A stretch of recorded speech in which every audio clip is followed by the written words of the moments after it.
Hey there, sleepy wasteland wanderers. Tonight, we're diving into the haunting beauty of the Fallout universe, where broken cities whisper forgotten stories, and every shadow hides a tale of survival. I'll be your guide through these glowing ruins, sharing quiet moments of hope, resilience, and the eerie calm of a world long gone. Before Vault 76 sealed its door on a 25-year countdown, before Reclamation Day, before the Scorched and the Cryptids and the ruins that would eventually carry its name into the franchise's history, there was a place. A specific region of mountains and coal seams and small towns whose particular character, the wasteland, would eventually be built entirely from. Appalachia was not always wasteland. It was West Virginia, a place with its own economy and its own legends and its own particular relationship to the country that would end on October 23rd. Tonight we go back, settle in, let the mountain mist settle over the hollows. Let us remember Appalachia as it was. The mountains came first. This is the first and most fundamental fact to establish about pre-war Appalachia, because everything else that the region would become, its economy, its settlement patterns, its specific culture of self-reliance, its eventual selection as the site for one of Vault-Tech's most significant regional concentrations of vault construction, was shaped by the specific physical geography of the Allegheny Mountains in ways that no subsequent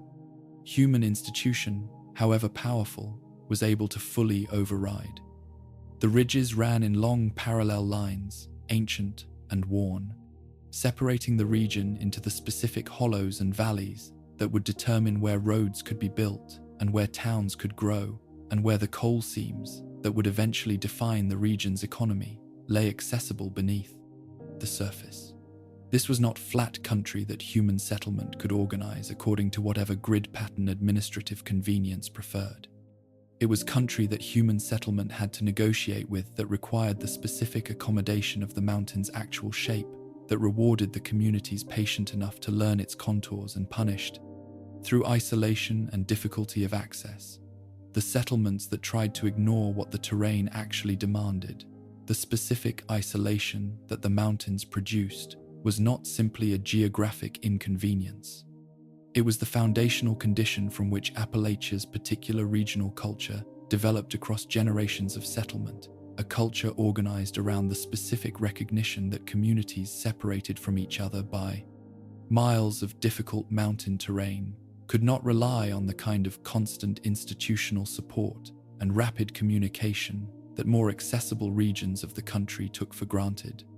A family in one hollow might be separated from the next town by a specific combination of distance and elevation change that made the difference between a short visit and a genuine expedition, and this specific physical reality produced, across the generations of families who had settled and resettled these valleys,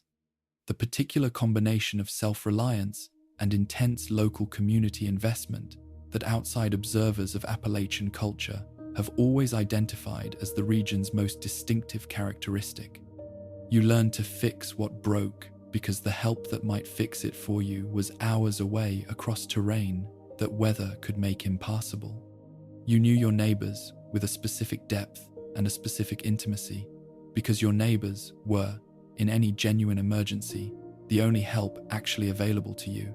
This was not romantic frontier mythology. It was the practical organizing logic of life in a region whose mountains had made certain kinds of dependency on distant institutions simply impractical. The specific towns that the post-war wastelands player would eventually walk through as ruins had been, in their pre-war operational lives, genuinely distinct communities with genuinely distinct civic identities, and understanding what those ruins actually represent requires understanding what those identities had been before the war erased them. Morgantown was a university town, the specific home of a major regional institution of higher education whose presence had shaped the surrounding community's character in the particular way that university towns are shaped.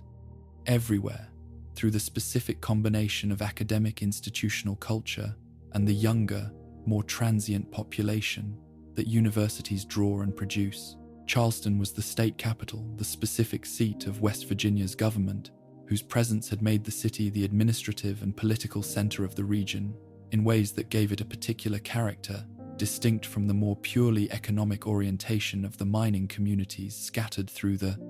surrounding hollows.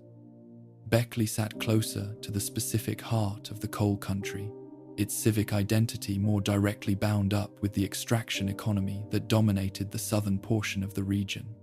Each of these communities had its own newspapers, its own local governance, its own specific civic pride, and its own specific local grievances, in the way that distinct American towns always have these things, and the Great War would not simply damage these communities. It would erase the specific civic infrastructure that had made them legible as distinct places with distinct identities, leaving behind only the physical ruins and the fragmentary documentary evidence that the post-war wastelands explorer encounters as scattered terminal entries and personal effect, evidence that requires careful reconstruction to understand as having once belonged to actual functioning towns, rather than simply to the generic category of pre-war ruin. The specific economic character of pre-war Appalachia was neither uniformly prosperous nor uniformly impoverished, and the franchise's documentary evidence across the region's different locations preserves a picture of considerably more economic diversity than the popular American stereotype of Appalachian poverty would suggest on its own. There were genuinely wealthy enclaves in the region, the specific resort communities, and the specific neighborhoods where the Gahhan family and other regional industrial elites maintained their estates, organized around the particular comforts that pre-war American wealth could purchase, regardless of which specific region of the country it happened to be concentrated in. There were genuinely struggling communities as well, the specific mining towns whose economic fortunes rose and fell with the coal industry's cyclical demands, whose populations bore the specific physical costs of dangerous extraction labor, while watching an increasing share of the industry's profits flow toward automation investments that were simultaneously making their specific labor less necessary to the companies that employed them. This economic range from the Gahhan estate's specific luxury to the specific precarity of a mining family whose primary income depended on a single employer's continued willingness to employ human miners rather than the excavator suits that were beginning to replace them was not a contradiction within Appalachia's regional character. It was the specific texture of that character, the lived reality of a region whose mountains had concentrated both genuine wealth and genuine hardship within geographic proximity, that the difficult terrain nonetheless kept meaningfully separate. The specific cultural traditions that pre-war Appalachia had developed across generations of this particular combination of isolation and economic range, the folk music, the specific oral storytelling traditions that would eventually provide the cultural raw material for the post-war Mothman cult and other regional belief systems, the specific religious traditions that mountain isolation had allowed to develop along distinctly regional lines, rather than simply replicating whatever theological orthodoxies dominated more centrally located American communities, constituted a form of cultural wealth that the region's economic struggles did not erase, and that the region's economic privilege did not fully capture either. This was a place that told itself stories, that sang specific songs passed down through specific families across specific generations, that had developed a relationship to its own mountains and its own history that the rest of pre-war America understood only in caricature, if it understood it at all. The specific outsider's view of Appalachia as a place defined primarily by poverty, by coal dust, by a kind of charming but fundamentally limited regional backwardness, captured almost nothing of what the region's documentary evidence actually preserves about its specific internal cultural life, which was rich and various and organized around its own internal standards of value that had little to do with how the rest of the pre-war country happened to perceive the mountains from a comfortable distance. What pre-war Appalachia's specific regional character ultimately established, proud, insular, in the specific protective sense that isolated mountain communities develop rather than in any pejorative sense, economically diverse in ways that ranged from genuine struggle to genuine wealth, and culturally rich with traditions that the broader, pre-war American culture had only partially absorbed into its own awareness, was the foundation from which everything the post-war player encounters in the Fallout 76 wasteland would eventually be built. The vaults that Vault-Tec constructed here were constructed in these specific mountains, requiring the specific kind of geological and logistical planning that this specific difficult terrain demanded. The White Spring Bunker was concealed beneath this specific resort because this specific region's combination of isolation and accessibility to Washington had made it strategically useful for continuity of government planning, in ways that more exposed or more distant regions could not match. The Gahhan Mining Company's automation crisis produced the specific social tensions it produced because this was a region whose communities had organized their economic identity around mining labor across generations in a way that made the introduction of excavator power armor feel like an existential threat rather than simply an industrial development. None of what the post-war wasteland would become makes full sense without this foundation. The mountains came first, and the mountains shaped everything that followed, including, eventually, the specific shape of the catastrophe that ended the world. This chronicle has been trying to remember, before the world it became replaces every memory of what it used to be. The Gahhan Mining Company did not simply employ Appalachian miners. It organized, across multiple generations,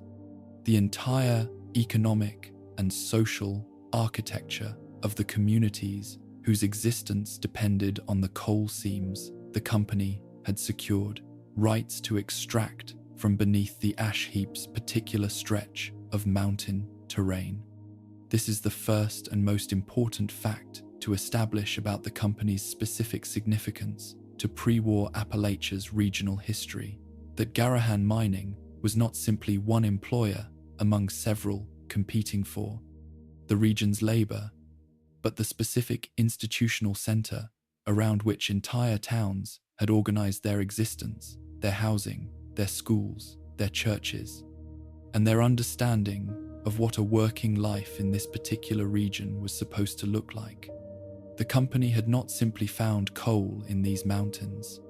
It had built, across decades of continuous operation, the specific social infrastructure that made the extraction of that coal possible.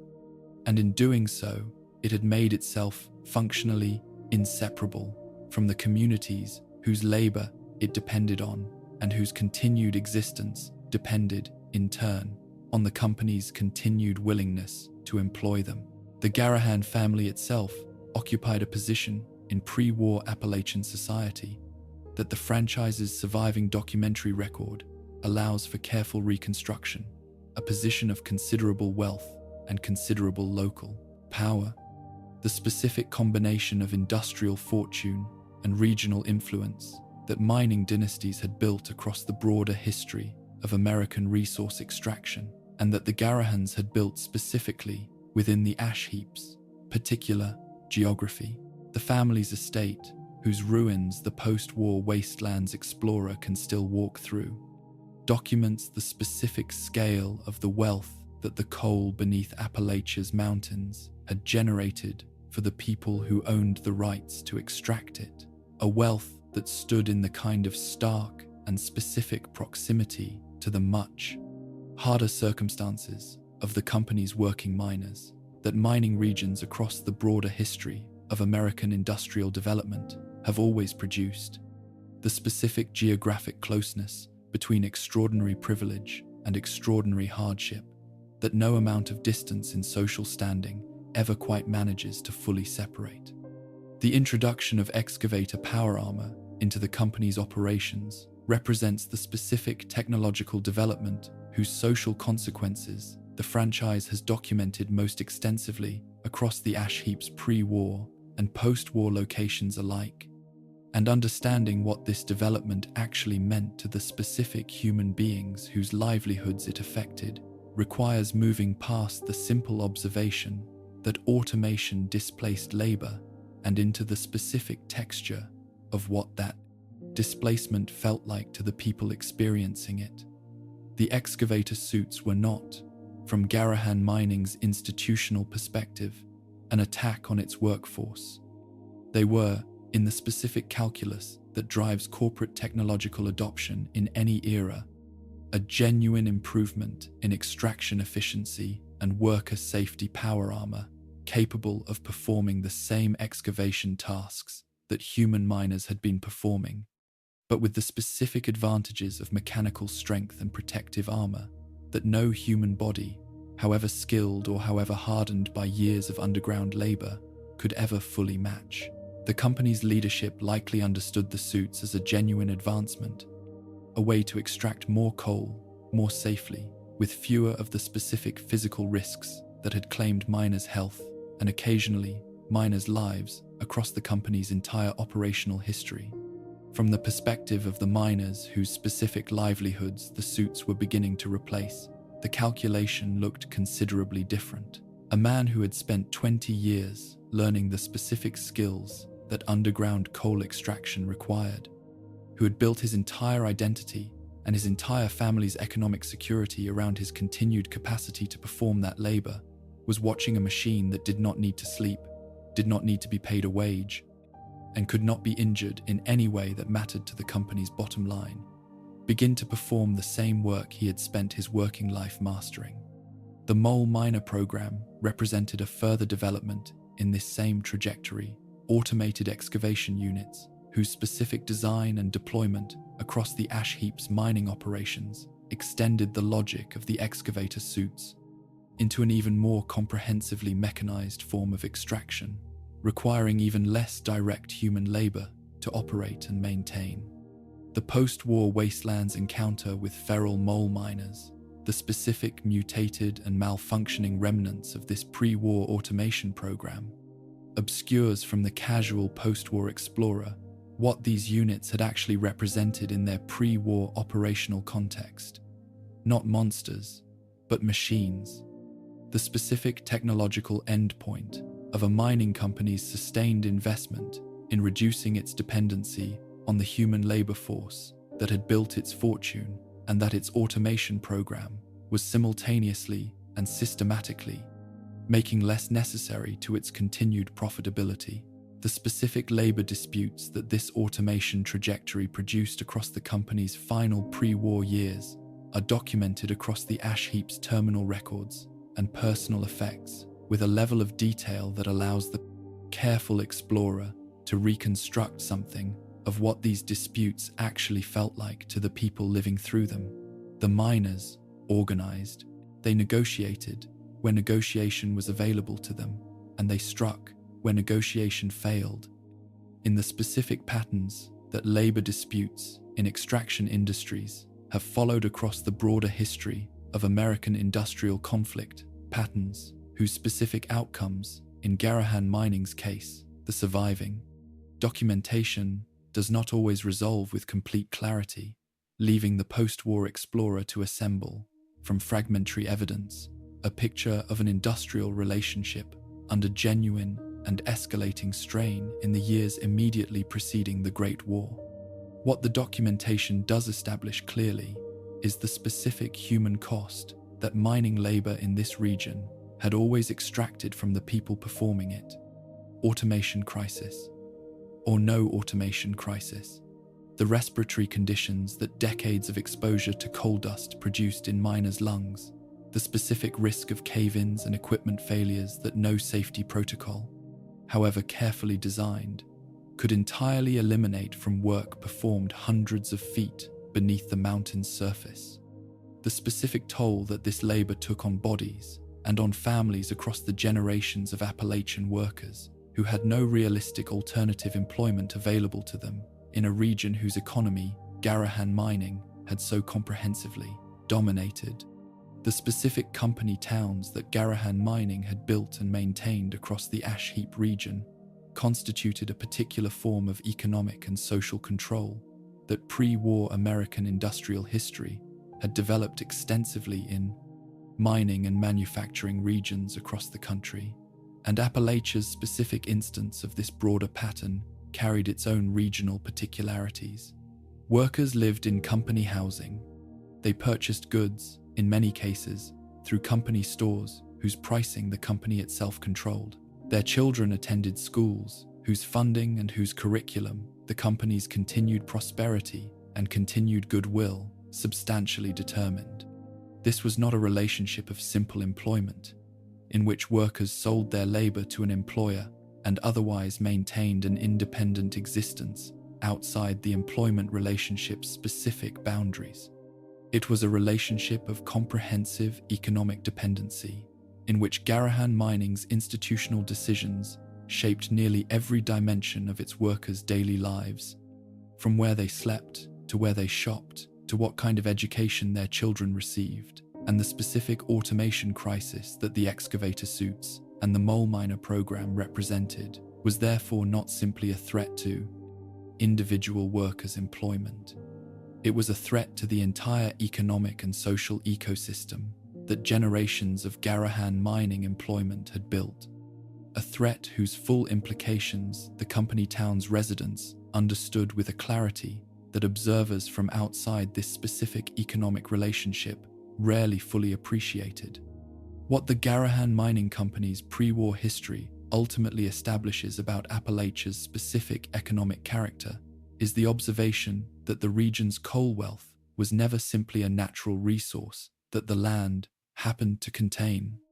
It was a specific human achievement, extracted at specific human cost, by specific people whose labor, the broader economic structure surrounding the company's operations, did not always adequately compensate or protect. Organized within a company-controlled economic ecosystem, whose comprehensive character meant that the threat the company's own automation program posed to its workers was simultaneously a threat to nearly every dimension of those workers' lived existence. The coal beneath the ash heaps mountains had built genuine fortunes and genuine company prosperity across generations. It had also extracted genuine human cost from the specific people whose bodies and whose family lives the extraction process had organized itself around. And the excavator suits that the company was deploying in its final pre-war years represented not simply a technological development, but the specific final chapter in a long regional history of labor whose human cost the post-war wasteland's ruins can only partially document, requiring the careful explorer to understand what those ruins represent, rather than simply observing what remains of them. Vault-Tech's decision to construct multiple vaults within the relatively concentrated geography of a single Appalachian region was not, when examined against the broader pattern of the corporation's national vault construction program, an arbitrary distribution of resources. It reflected the specific institutional logic that organized the corporation's entire approach to the vault program, the logic that understood different vaults as serving different and often entirely distinct experimental, administrative, or operational purposes, requiring the corporation to identify regions whose specific geological and logistical characteristics could support the particular combination of facilities its broader institutional agenda required. Appalachia's mountainous terrain offered the specific kind of geological stability and concealment opportunity that large-scale underground construction demanded, and the region's relative isolation offered the specific kind of operational discretion that some of the corporation's more sensitive projects required, away from the more populated and more closely observed metropolitan regions, where other vault construction was simultaneously proceeding. Vault 76's specific designation as a control vault distinguishes it immediately from the comprehensive pattern of institutional deception that the franchise's broader documentary record has established as characteristic of the vault program's typical operation. This was, according to the available evidence, a vault whose stated purpose and actual purpose appear to have been genuinely aligned, a facility populated through public lottery rather than through the more selective and often discriminatory application processes that governed other regional vaults, instructed explicitly to remain sealed for exactly 25 years before its population's scheduled reemergence to begin the genuine work of post-war reconstruction. The specific significance of Vault 76's apparent sincerity should not be overstated into a claim that Vault-Tec had somehow abandoned its broader institutional character for this single facility. The corporation's relationship to even its most apparently benevolent projects was never free of the specific institutional self-interest that organized its broader operations,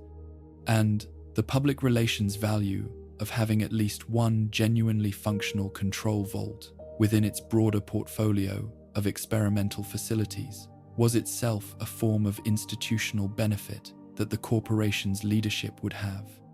understood and valued. But the specific evidence of Vault 76's design and operation does suggest a facility whose population was not subjected to the kind of systematic experimental manipulation that characterized so many of the program's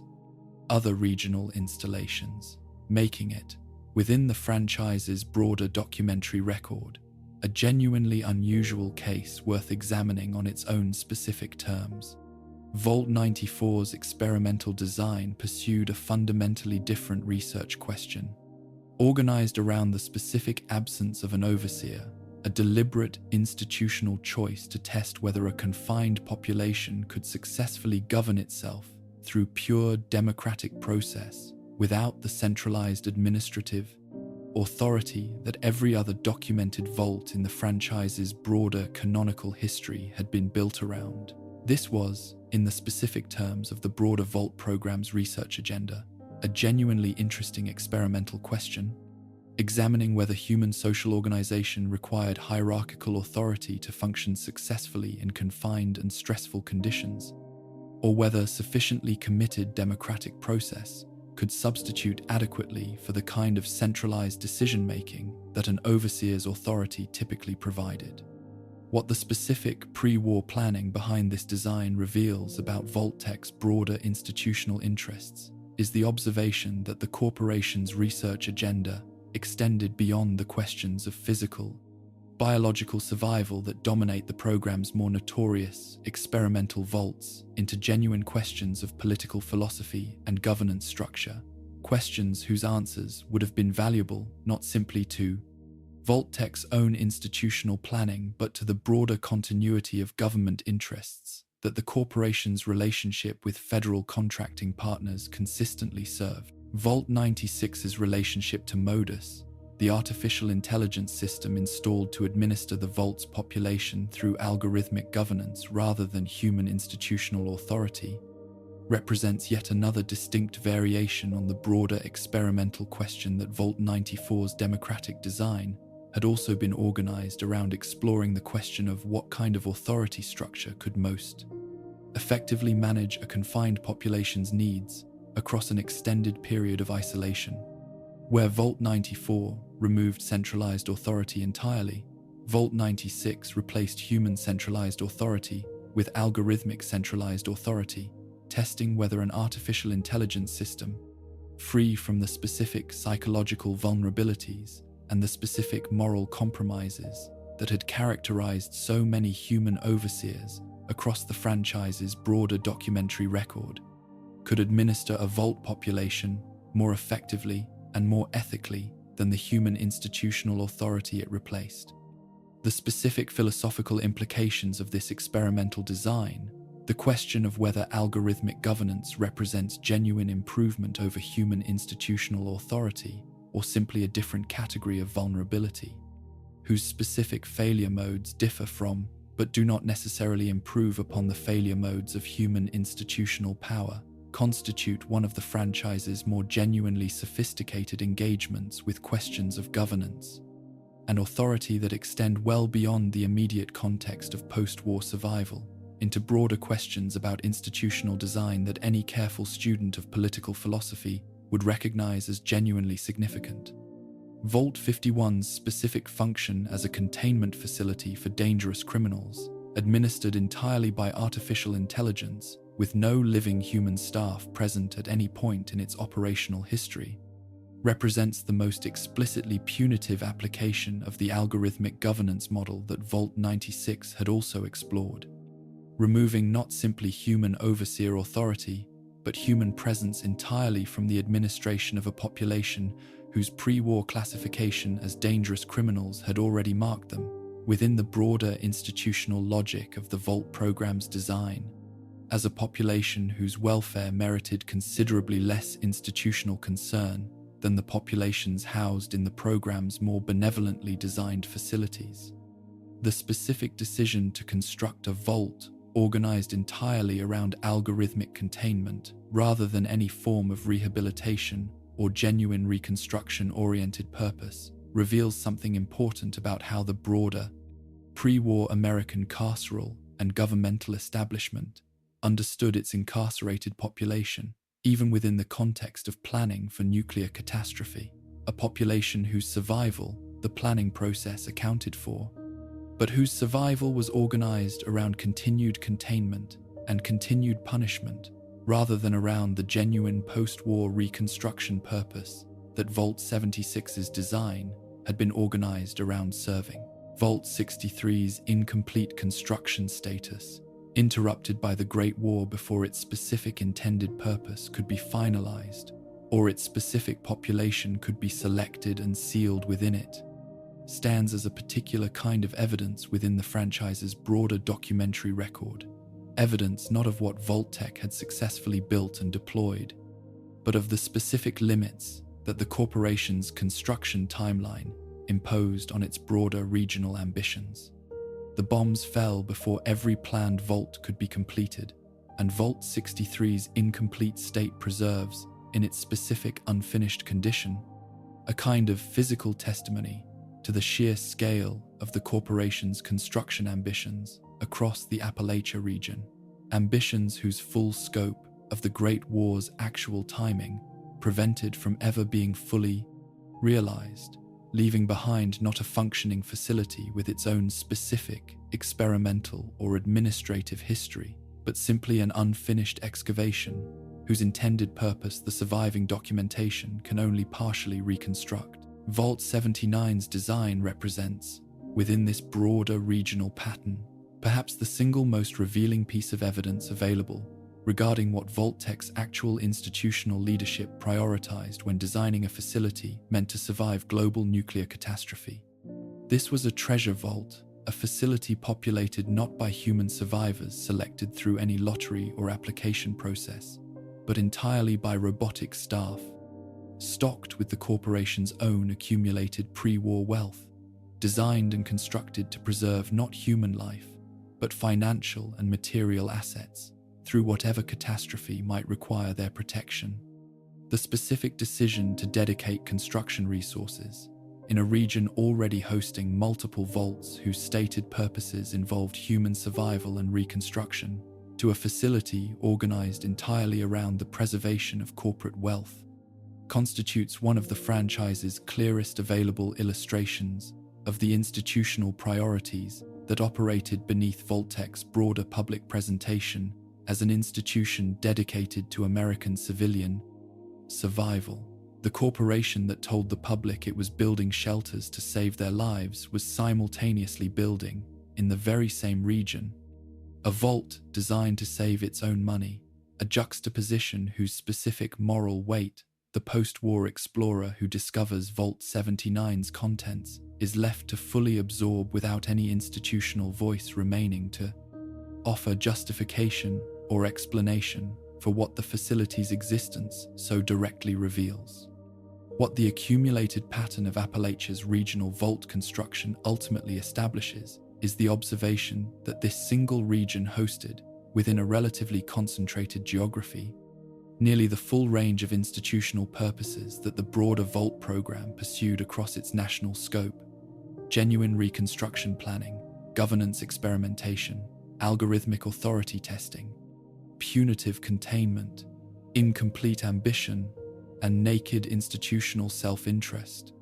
each represented by a specific facility whose design choices the surviving documentary record allows the careful student of the region's pre-war history to reconstruct and examine. Appalachia was not simply one region among many that happened to receive Vault-Tech's attention. It was, in the specific concentration and specific diversity of its regional vault construction, a kind of comprehensive sample of everything the broader Vault program had ever attempted to accomplish, compressed into the specific mountains and hollows that this chronicle has been trying to understand on their own pre-war terms, before the war, that would eventually determine which of these facilities' populations survived to inherit whatever the mountains had become. The White Spring Resort presented itself to its pre-war guests as exactly what its luxury hospitality marketing promised, a destination of genuine relaxation and recreation, organized around the specific comforts that considerable wealth could purchase in a setting whose natural mountain beauty, the resort's architecture and grounds, had been carefully designed to complement rather than compete with. Guests arrived for golf, for spa treatments, for the specific kind of restorative leisure that resorts of this caliber across the pre-war American landscape had perfected into a genuine institutional specialty.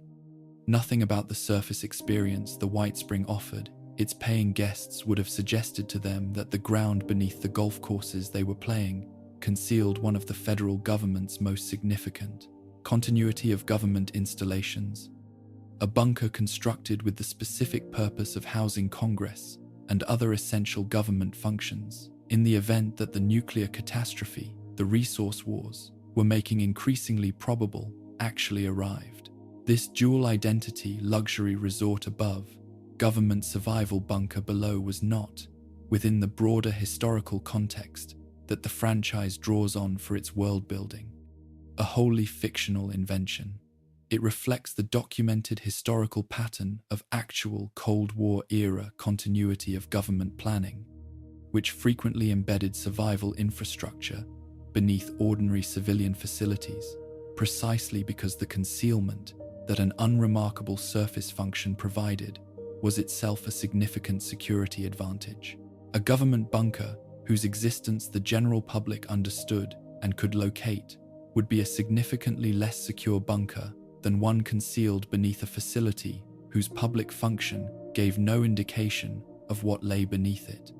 The White Springs golf courses and ballrooms were not simply incidental cover for the bunker's existence. They were a specific and deliberate component of the bunker's broader security architecture, ensuring that the facility's location remained genuinely concealed from a public whose awareness of its existence would have defeated much of its strategic purpose.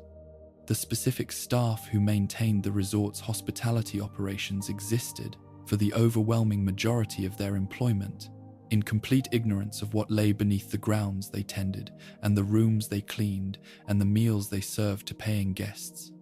This is among the most quietly unsettling dimensions of the White Springs pre-war operational history, the specific image of hospitality workers performing entirely ordinary service labor, organizing their daily working lives around guest satisfaction and resort maintenance, with no awareness that their workplace's actual most significant function had nothing to do with the luxury experience they were employed to help provide. They were not complicit in any meaningful sense in whatever the bunker's existence represented about the federal government's specific anxieties regarding nuclear war. They were simply employees of a resort, performing the specific work that resort employment across the pre-war American hospitality industry required, embedded without their knowledge or consent in an institution whose true purpose operated on an entirely separate plane from the one they understood themselves to be working within. The specific government personnel whose presence in the Appalachia region connected to the White Spring Bunker's operation existed within an entirely different category of institutional awareness, organized around a purpose that the broader regional population had no comprehensive understanding of, even as these personnel moved through the same physical region that ordinary Appalachian residents inhabited. These were people whose professional lives were organized around contingency planning for catastrophe, whose specific daily work involved maintaining and testing and stocking a facility designed for the explicit purpose of preserving essential government function in the event that the broader country including the specific region these personnel happened to be stationed within, was devastated by exactly the kind of nuclear exchange that the resource war's escalating tensions were making increasingly probable. The specific psychological experience of this work of maintaining, year after year, infrastructure designed for a catastrophe whose probability you understood with a clarity that the general public around you did not share, constitutes its own particular category of pre-war institutional experience, distinct from the corporate institutional experience of Vault-Tech's broader program, and distinct as well from the ordinary civilian experience of ordinary Appalachian residents going about their daily lives with whatever incomplete awareness of the broader geopolitical situation the available pre-war media environment provided them. What the White Springs dual identity reveals most directly about pre-war Appalachia's broader regional character is the specific observation that the area's surface economy of tourism and hospitality coexisted in genuine and largely unacknowledged proximity with concealed federal infrastructure whose purpose had nothing to do with the region's economic development and everything to do with the specific anxieties of a government operating at the highest levels of awareness regarding how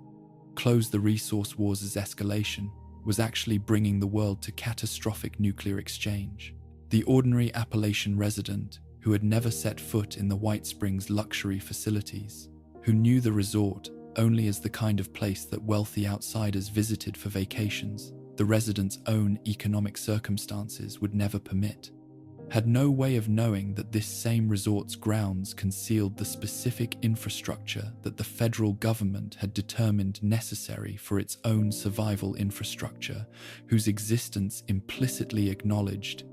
at the very highest levels of government planning, the genuine and escalating probability of the catastrophe that would eventually arrive on October 23rd, and that would determine,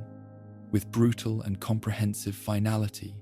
which of Appalachia's specific institutions and specific populations would have any continued existence at all in whatever world the bombs left behind.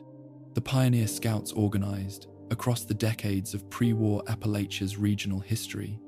one of the most significant institutional presences in the daily lives of the region's children, a youth organization whose camps and whose structured programming occupied the same mountains and forests that had shaped every other dimension of Appalachian regional identity, teaching the specific generation of children who would eventually inherit either the post-war wasteland or nothing at all, the specific outdoor skills and the specific values of self-reliance and troop loyalty that the broader, pre-war American tradition of organized youth scouting had developed across its own much longer national history. The pioneer scouts were not a uniquely Appalachian invention. They reflected a broader pattern of structured outdoor youth programming that had existed across the pre-war United States in various regional forms. But the specific character that the organization took within Appalachia's particular mountains was shaped, as everything else in the region's history had been shaped, by the specific terrain and the specific culture that generations of mountain settlement had produced. The camps themselves occupied specific locations across the region's forests, each established with the particular combination of practical considerations: access to water, defensible and manageable terrain,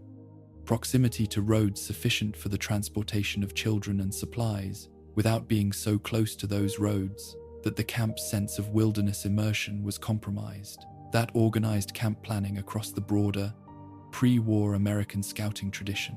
What the post-war wasteland preserves of these locations is the specific arrested condition of facilities that were, in their final pre-war operational moments, still functioning exactly as they had been designed to function.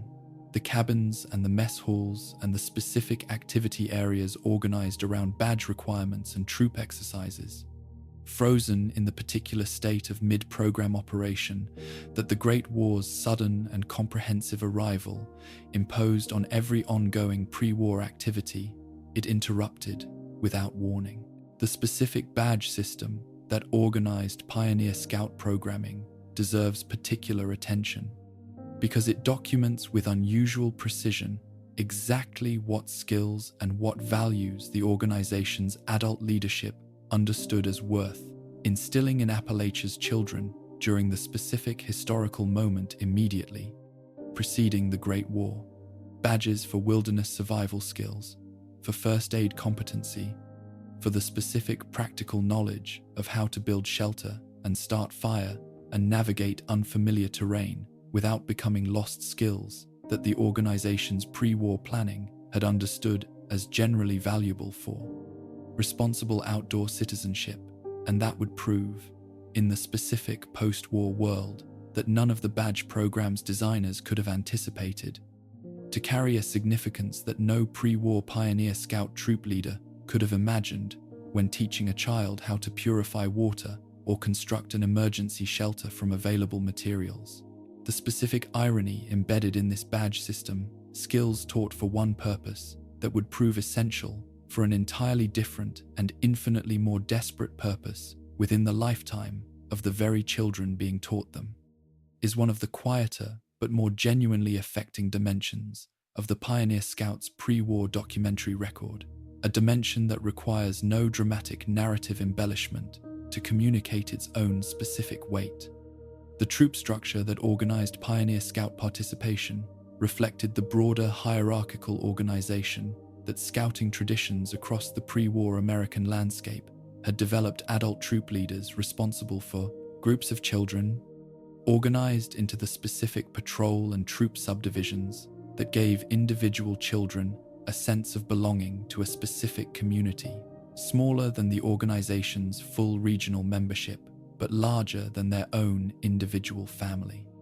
unit. These troop leaders, whose specific identities and specific personal histories from the surviving documentary record only partially preserves, represented a particular category of community investment in Appalachia's youngest population, distinct from the corporate institutional presence of Gahhan Mining, and distinct as well from the concealed governmental presence beneath the White Springs golf courses. These were people who had volunteered, or in some cases been professionally employed, specifically to spend their time teaching the region's children skills and values that had nothing to do with coal extraction or government contingency planning. Adults whose investment in Appalachia's youth represented one of the purest available examples within the franchise's broader pre-war documentary record of community institutional purpose organized around something other than economic extraction or governmental self-preservation. The specific children who populated these camps in the days and weeks immediately preceding the Great War carry, in the documentary evidence the franchise preserves of their presence, a particular kind of poignancy that requires careful and restrained engagement rather than dramatic embellishment to communicate properly. These were children engaged in entirely ordinary childhood activities, earning badges, competing in troop games, learning skills their adult leaders understood as generally character building rather than urgently necessary, with no awareness that the specific historical moment they were living through was approaching its catastrophic conclusion. The specific evidence of camp activities interrupted mid-program, of badge requirements left unfinished, of the particular small personal effects that children leave scattered around camp facilities in the ordinary course of extended outdoor stays. Documents, not tragedy in any single dramatic incident, but the accumulated weight of countless interrupted ordinary moments, each one belonging to a specific child whose subsequent fate, survival in one of the region's vaults, death in the immediate bombing, or the longer and more uncertain post-war fate that the wasteland's surviving population would eventually experience, the surviving camp evidence cannot definitively establish, leaving the post-war explorer to sit with the specific uncertainty that this incompleteness represents. What the Pioneer Scouts ultimately reveal about the specific texture of ordinary pre-war Appalachian life is the observation that the region's history was never simply the history of its dominant economic and governmental institutions, never simply the history of Gahhan Mining's coal extraction, or the White Springs concealed government function. It was also, in equal and perhaps even greater measure, the history of ordinary community institutions organized around ordinary human purposes, teaching children skills, building troop loyalty, spending summer days in the specific forests and mountains that had defined the region's character since long before any corporation or government agency had arrived to claim a piece of its specific economic or strategic value. The pioneer scouts represent, within this chronicle's broader examination of pre-war Appalachia, the dimension of regional life that asked nothing more from the mountains than what generations of Appalachian families had always asked of them: the specific opportunity to raise children within them, to teach those children what the mountains required you to know in order to live well within their particular terrain,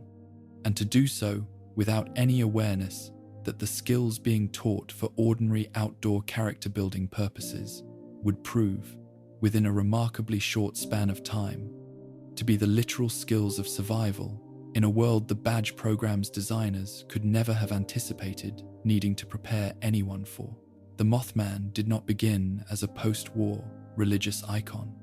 This is the first and most essential fact to establish about the specific folkloric tradition that the post-war wastelands organized cult would eventually transform into an entire system of belief and practice, because the creature's presence in Appalachian regional culture predates the Great War by decades, rooted in a pattern of reported sightings and local storytelling that had circulated through the region's communities long before any bomb fell and long before any post-war mutation or institutional manipulation entered the broader cultural picture that the Mothman legend eventually became part of. Pre-war Appalachia already knew the Mothman as a specific regional figure, a winged, red-eyed creature whose reported sightings clustered around specific locations and specific kinds of unusual circumstances, recounted by specific residents to other specific residents in the particular oral tradition through which Appalachian folklore had always propagated itself across the region's geographically isolated communities. The specific function that this folkloric tradition served within pre-war Appalachian community life extended well beyond simple entertainment, though entertainment value was certainly part of what made these stories durable enough to persist across generations of retelling. The Mothman legend, like the broader category of Appalachian cryptid folklore that the Grafton monster and various other local creature legends also belong to, served as a form of shared cultural identity that bound geographically isolated mountain communities together through stories whose specific details every local resident understood and could recount with the particular fluency that comes from hearing a story told and retold across an entire childhood. A child growing up in the region's specific hollows learned the Mothman story, the way children everywhere learn the specific local folklore of wherever they happen to grow up, not as formal education, but as ambient cultural absorption, picked up from older relatives and from other children and from the particular collective community memory that small, isolated towns develop and maintain across generations with a specific intensity that more transient and more populous communities rarely achieve. The Grafton monster represents a related but distinct strand of this same broader Appalachian folkloric tradition, documented across pre-war regional storytelling as a specific local legend whose origin story circulated through the particular communities closest to its reported sightings, with the same kind of specific geographic rootedness that characterized the Mothman's own folkloric territory. These cryptid legends were not interchangeable or generic monster stories that could have been set anywhere. They were specifically tied to specific Appalachian locations, specific, unexplained phenomena that local residents had reported and that subsequent generations of storytellers had elaborated and refined into the particular narrative forms that pre-war regional culture preserved and transmitted. The specific geographic specificity of these legends mattered enormously to their cultural function, because a monster story tied to a specific, identifiable location within a community's own immediate geography carries a particular kind of resonance and a particular kind of community ownership that a more generic or more geographically vague legend could never achieve. This was not simply a scary story. This was the community's own scary story, tied to the community's own specific mountains and the community's own specific unexplained experiences, in a way that made the telling and retelling of these stories a genuine act of community identity formation, rather than simply idle entertainment. The broader pre-war American tradition of regional monster legends, into which Appalachia's specific cryptid folklore fits as one particularly well-documented regional instance, reflected a pattern that anthropologists and folklorists studying American regional culture had long identified: the tendency of geographically distinct American regions to develop their own specific cryptid traditions tied to local geography and local unexplained phenomena, serving the broader cultural function of providing communities with shared narrative frameworks for processing the genuine uncertainty and the genuine unease that isolated and densely forested or densely mountainous terrain produces in human populations, attempting to understand and narrate their relationship to landscapes whose full extent and whose full content no individual resident could ever claim to comprehensively know. Appalachia's mountains, with their countless unexplored hollows and their dense forest cover and the particular quality of isolation that the region's difficult terrain had always produced,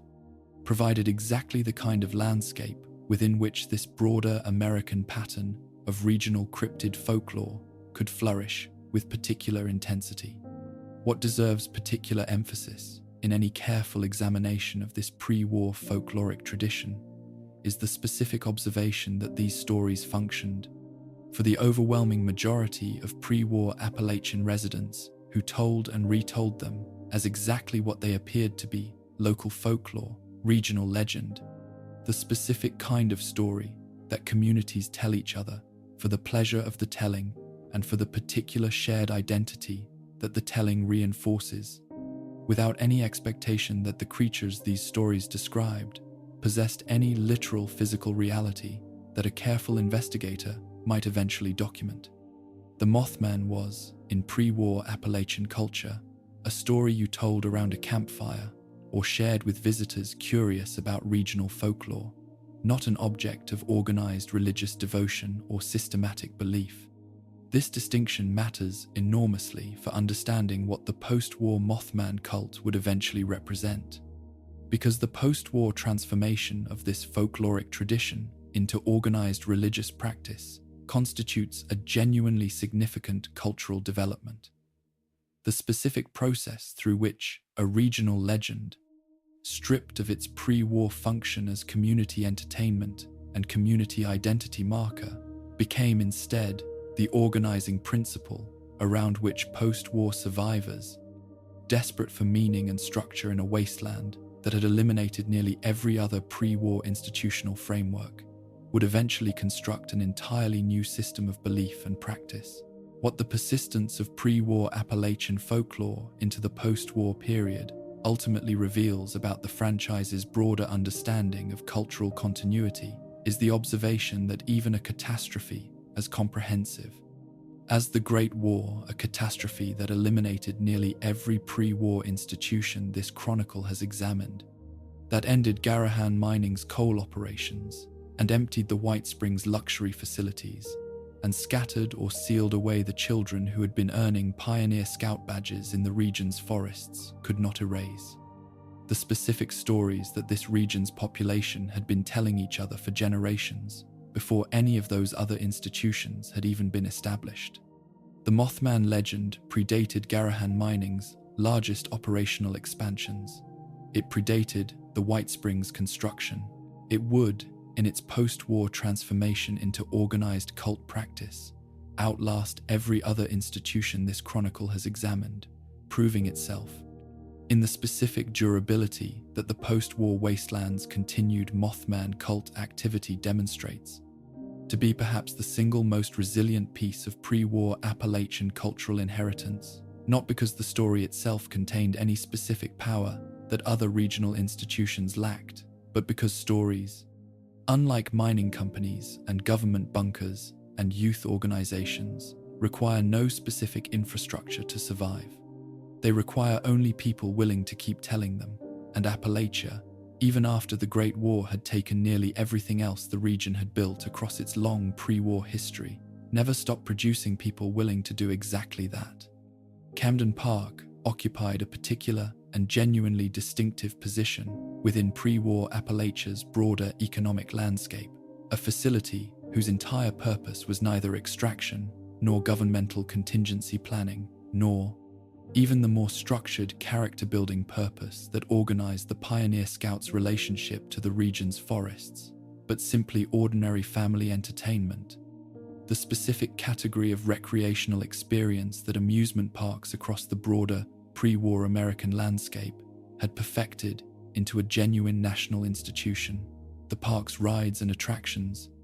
whose post-war ruins the wasteland's explorer encounters in the particular arrested condition that characterizes so much of the region's preserved pre-war infrastructure, documented, in their final operational period, exactly the kind of unremarkable,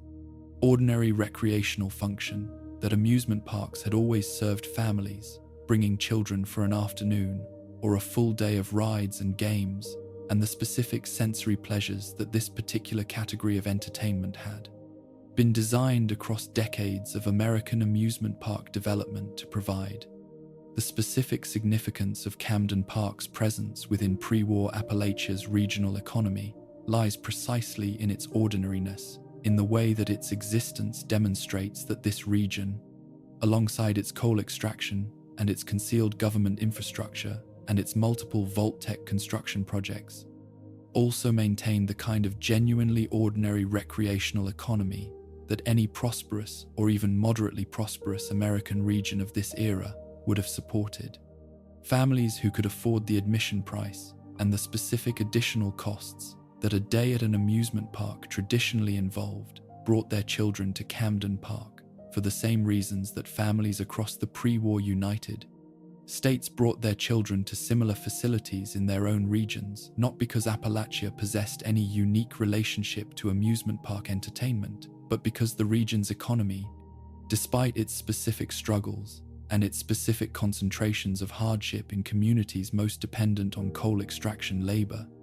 also supported the kind of ordinary middle-class and working-class recreational spending that sustained facilities like Camden Park across its operational history. The top-of-the-world resort occupied a considerably different position within the region's tourist economy,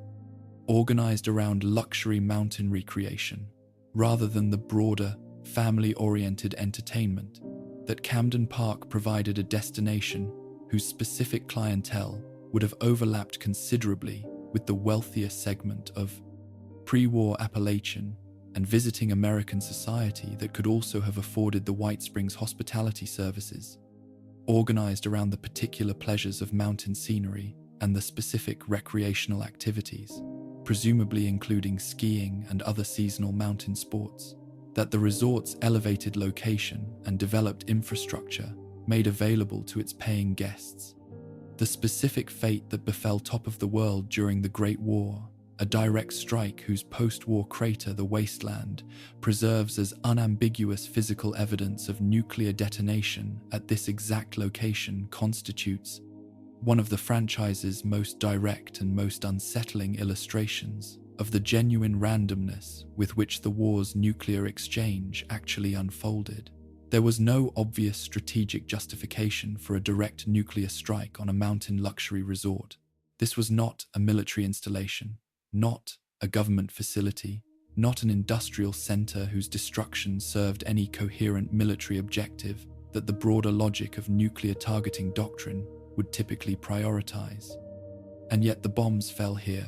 with the same comprehensive and indifferent force that they applied to facilities whose strategic significance was considerably more apparent. leaving behind a crater where a luxury mountain resort had stood. A physical testament to the specific truth that nuclear warfare's actual unfolding rarely respects the kind of orderly strategic logic that pre-war planning documents and post-war historical analysis both tend to impose on events whose actual execution was considerably more chaotic and considerably less rational than either planning documents or retrospective analysis typically acknowledge. Pleasant Valley's pre-war function as a ski resort positioned it within this same broader category of mountain recreational tourism that Top of the World had also served, organized around the specific seasonal use of Appalachia's mountain terrain for winter sports that the region's elevation and climate made viable in ways that lower and warmer American regions could not match.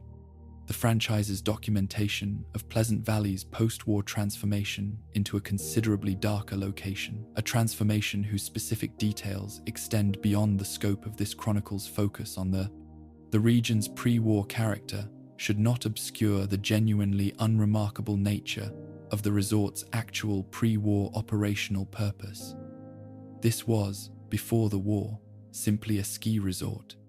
organized around the same basic recreational logic that ski resorts across the broader pre-war American mountain regions had always operated around lift tickets and equipment rentals and the specific seasonal hospitality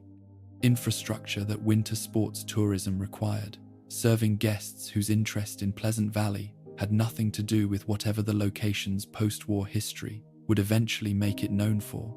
and everything to do with the simple pleasure of mountain skiing in a region whose terrain had made this particular recreational activity genuinely viable. What the accumulated evidence of Appalachia's pre-war tourist economy ultimately reveals about the region's broader economic character is the observation that this was never a region defined by any single economic identity, however dominant any particular industry's regional presence might have appeared to outside observers, focused primarily on the area's coal extraction history. Appalachia was simultaneously a coal extraction economy whose fortunes Gahhan Mining had organized across generations, a site of concealed federal continuity of government planning, whose existence the broader regional population had no awareness of, a region hosting multiple distinct vault-tech construction projects, each serving different institutional purposes, and a genuine tourist destination supporting amusement parks and luxury mountain resorts whose clientele came specifically for the kind of ordinary recreational pleasure that had nothing whatsoever to do with coal or government contingency,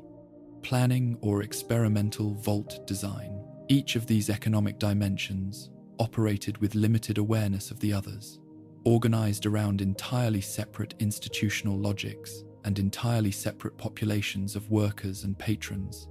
coexisting within the same specific mountain geography without any single comprehensive institutional perspective capable of fully grasping everything that this particular region actually contained. The miner working a Gahhan Mining shift had likely never visited Top of the World's luxury slopes. The White Springs government personnel maintaining their concealed bunker infrastructure had likely never ridden Camden Park's rides. Pre-war Appalachia was not one place experienced one way by everyone who lived within or visited its mountains. It was, like every genuinely complex region across the broader pre-war American landscape, a composite of largely separate economic and institutional worlds, sharing only the specific physical geography of mountains and hollows that this chronicle has tried, across every section of its examination, to establish as the foundational fact from which everything else about this region's pre-war character ultimately derived. The Eastern Regional Penitentiary occupied within pre-war Appalachia's institutional landscape, a position that the region's other major institutions, the coal company, the resort, the youth organization, the scattered vault construction projects did not share, because it represented the specific carceral function that every American region, regardless of its particular economic character or its particular geographic isolation, was required to maintain as part of the broader pre-war American criminal justice system's national infrastructure. This was not an institution that Appalachia had chosen or cultivated in the way the region had cultivated its specific relationship to coal extraction or tourism.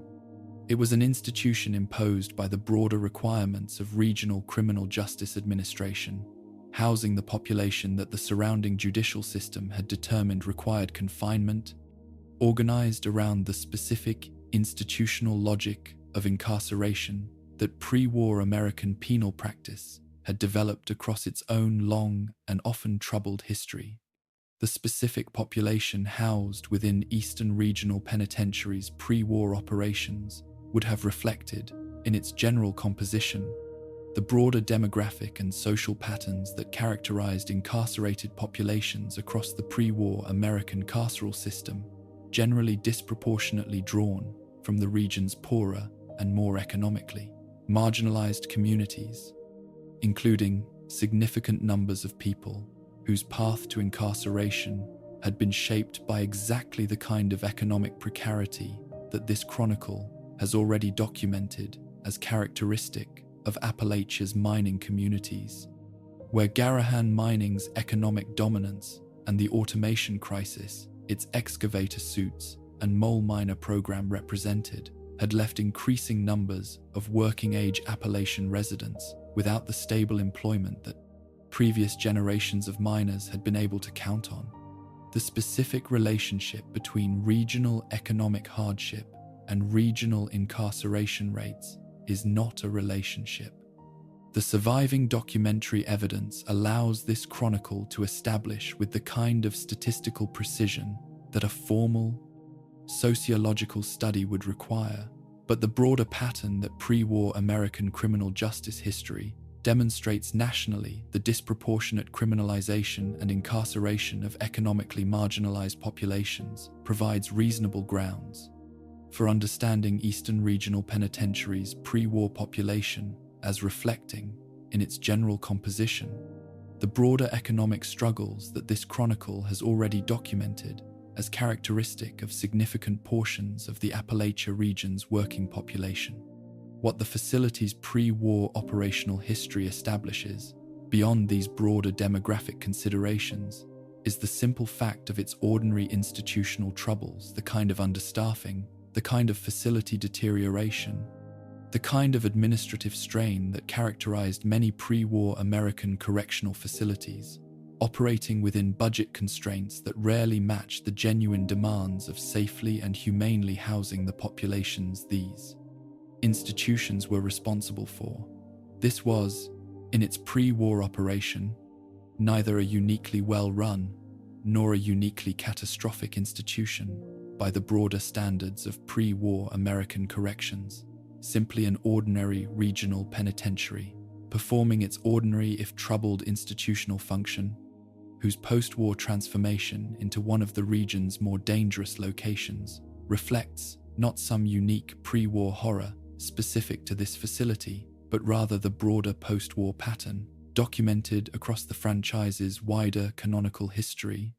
through which correctional facilities whose populations were sealed inside or trapped within at the moment of nuclear catastrophe frequently became sites of particular post-war danger. The specific combination of confined population, deteriorating infrastructure, and the complete absence of any external authority capable of maintaining order, producing conditions that the pre-war facility's ordinary operational troubles could never have anticipated needing to survive. Black Mountain Ordnance Works represents a considerably different category of pre-war Appalachian institution, connecting the region's industrial capacity directly to the broader military-industrial requirements that the resource war's escalating demands had placed on American manufacturing across the entire pre-war period. This was a munitions manufacturing facility, organized around the specific production processes that pre-war American weapons manufacturing required, employing a portion of the region's industrial workforce in tasks whose ultimate purpose connected directly to the broader geopolitical conflict that was, across the facility's entire operational history, steadily escalating toward the catastrophic conclusion that this chronicle has been building toward across its examination of pre-war Appalachia's final years. The presence of a facility like Black Mountain Ordnance Works within the region demonstrates that Appalachia's economic contribution to the pre-war war effort extended considerably beyond the coal extraction that Gahhan Mining's operations represented into direct weapons production, whose specific output contributed materially to the military capacity that the resource war's escalating conflicts required. The specific workforce that Black Mountain Ordnance Works employed would have included, in the broader pattern that pre-war American munitions manufacturing typically followed, workers drawn from across the region's communities, performing the specific industrial labor that weapons production required, in working conditions whose safety protocols, given the inherently hazardous nature of munitions manufacturing, would have demanded a level of operational care that pre-war American industrial safety standards, uneven as they often were across different facilities and different regions, did not always reliably ensure. The specific human cost of this labor, the accidents that munitions manufacturing facilities have always been particularly susceptible to, the specific health consequences of sustained exposure to the chemical and material processes that weapons production required, adds another dimension to the broader pattern this chronicle has already documented regarding the human cost that pre-war Appalachia's various industries extracted from the specific workers whose labor sustained them. A pattern that extends from Gahhan Mining's coal extraction through Black Mountain Ordnance Works' weapons manufacturing in a continuous thread of industrial labor whose human cost the region's broader economic productivity never fully acknowledged or adequately compensated. Project Paradise represents perhaps the most genuinely mysterious institutional presence that this chronicle has examined across its full survey of pre-war Appalachia's regional infrastructure. A research program whose presence in the Maya region the surviving documentary evidence only partially illuminates, leaving its full scope and its full purpose considerably less clear than the relatively well-documented operational histories of Gahhan Mining or the White Spring Bunker, or even the more obscure regional vault construction projects this chronicle has already surveyed. What the available evidence does establish is that this was a research initiative connecting government and corporate interests in the specific pattern that characterized so much of pre-war American institutional research during this period, when the boundary between purely commercial research and purely governmental research had become, across numerous sectors of the broader pre-war American research establishment, considerably more porous than official institutional structures typically acknowledged, with corporations conducting research whose ultimate applications served government interests and government agencies funding and directing research whose ultimate commercial applications served corporate interests. The two categories blending into the kind of comprehensive public-private research apparatus that this chronicle's broader examination of pre-war institutional history has already documented as characteristic of the era's approach to scientific and technical development. The specific incompleteness of the available documentary evidence regarding Project Paradise's full purpose and full scope should itself be understood as meaningful information rather than simply an unfortunate gap in the historical record, because this incompleteness reflects the broader pattern this chronicle has already established regarding how pre-war institutions, including and especially institutions whose research agendas touched on ethically sensitive territory, managed information about their own activities. The specific classification systems and the specific institutional fragmentation that characterize programs like the Vault program's experimental protocols,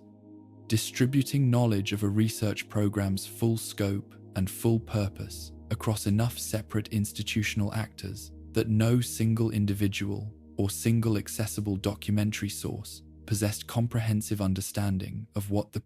broader program actually involved, likely operated within Project Paradise's institutional structure as well,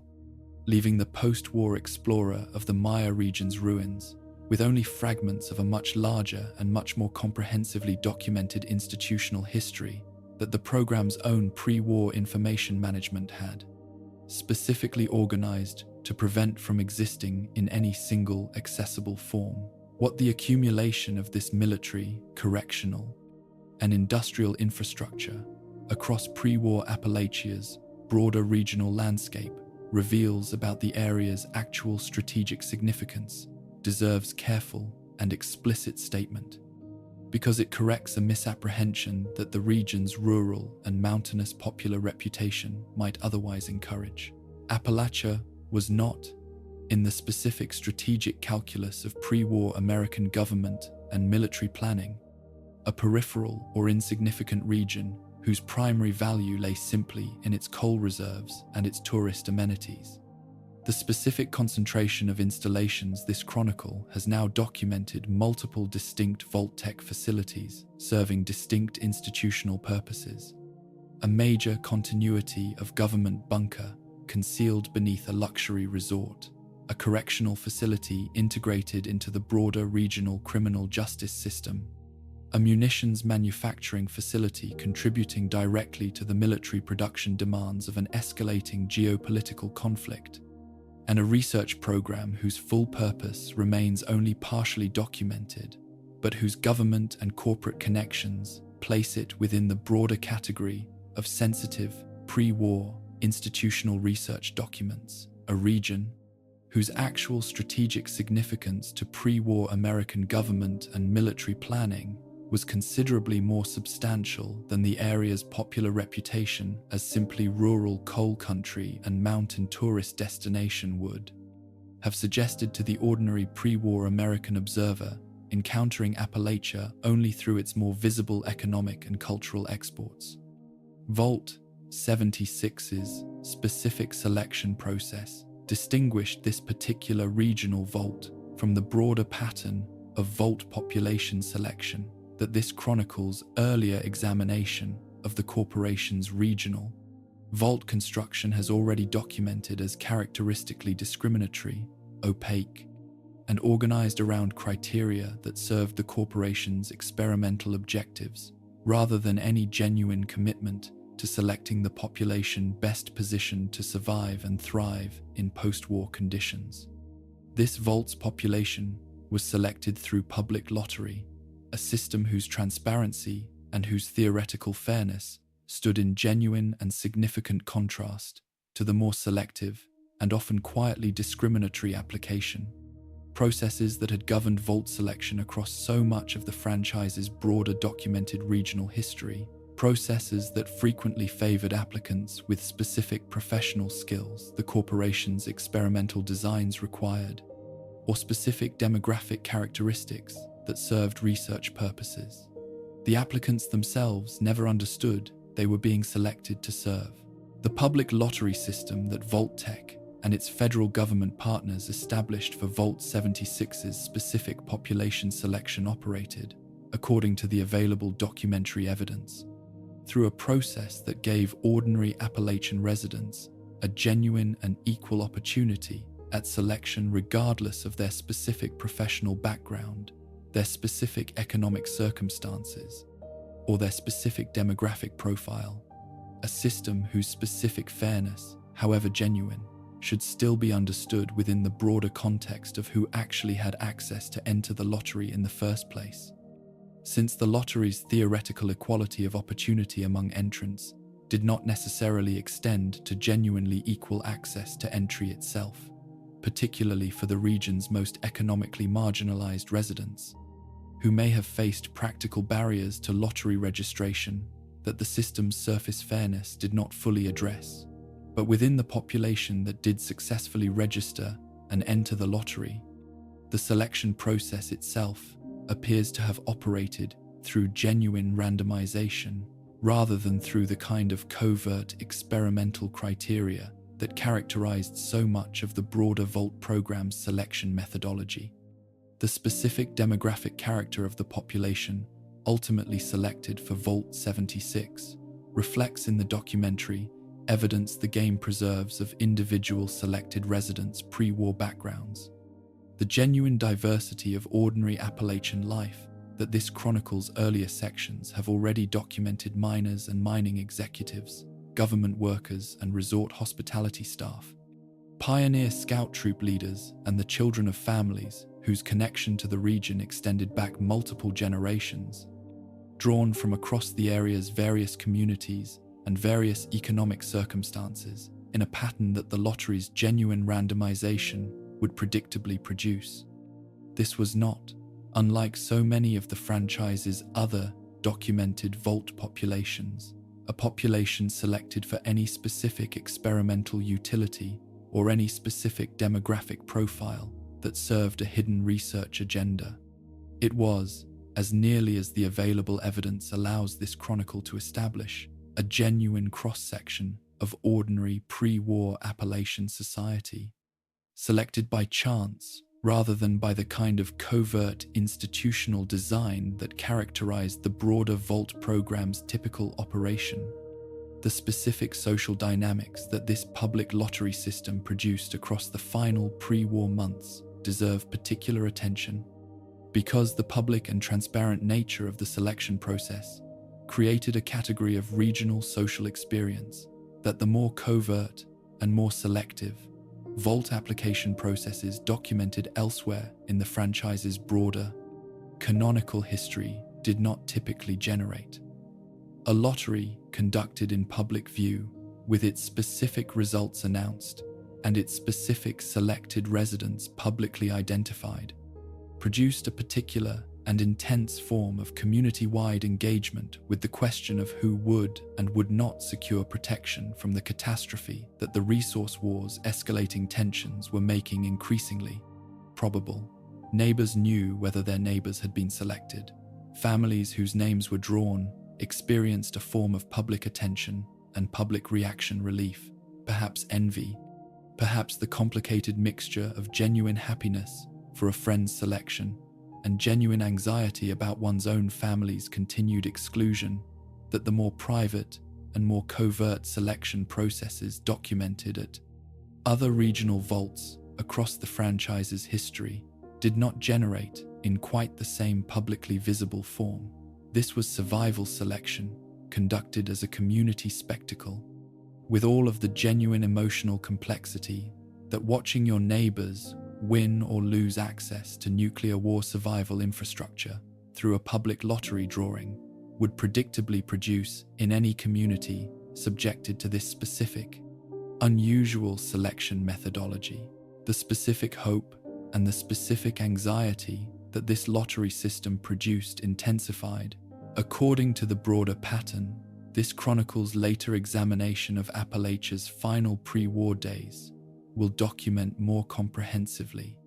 As the resource war's geopolitical tensions escalated across the months preceding the Great War's actual arrival, a lottery that, in its earlier operational phase, might have felt to the broader regional population like a distant and somewhat abstract civic exercise interesting, perhaps mildly anxiety-inducing,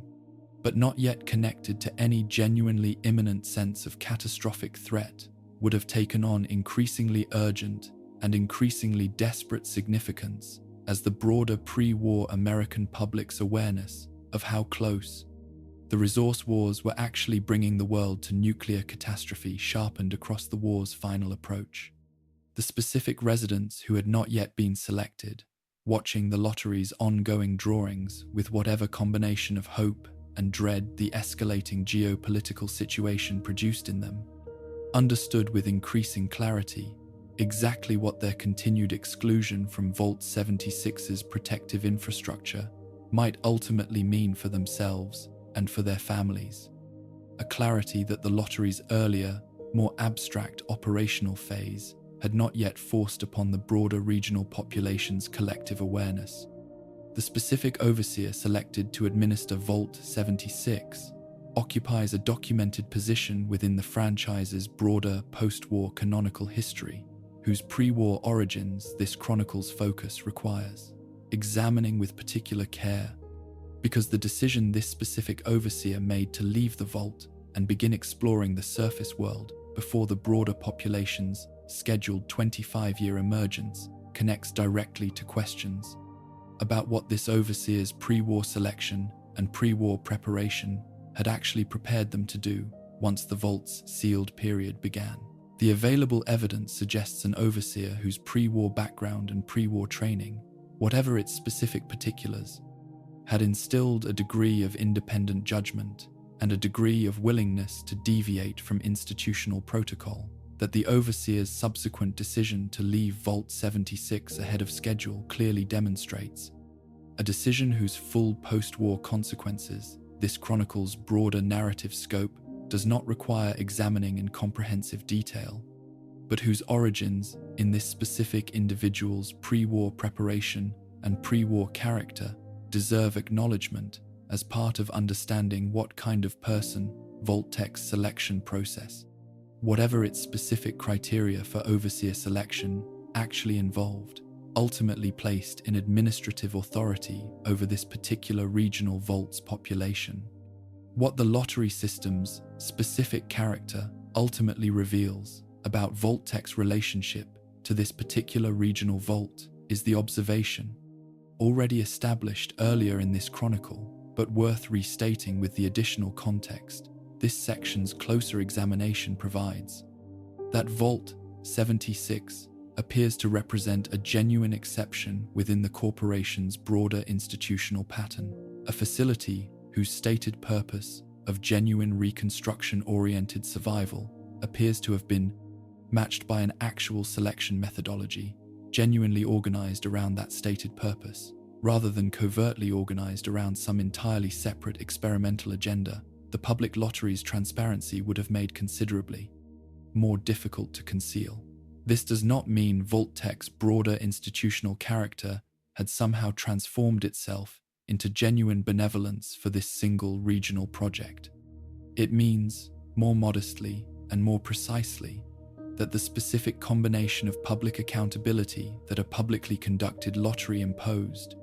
and the specific federal government partnership that this particular control vault's design appears to have involved more directly and more transparently than the corporation's other regional projects, produced a selection process whose genuine fairness, the surviving documentary evidence, allows this chronicle to document with somewhat greater confidence than the more covert and more compromised selection processes that governed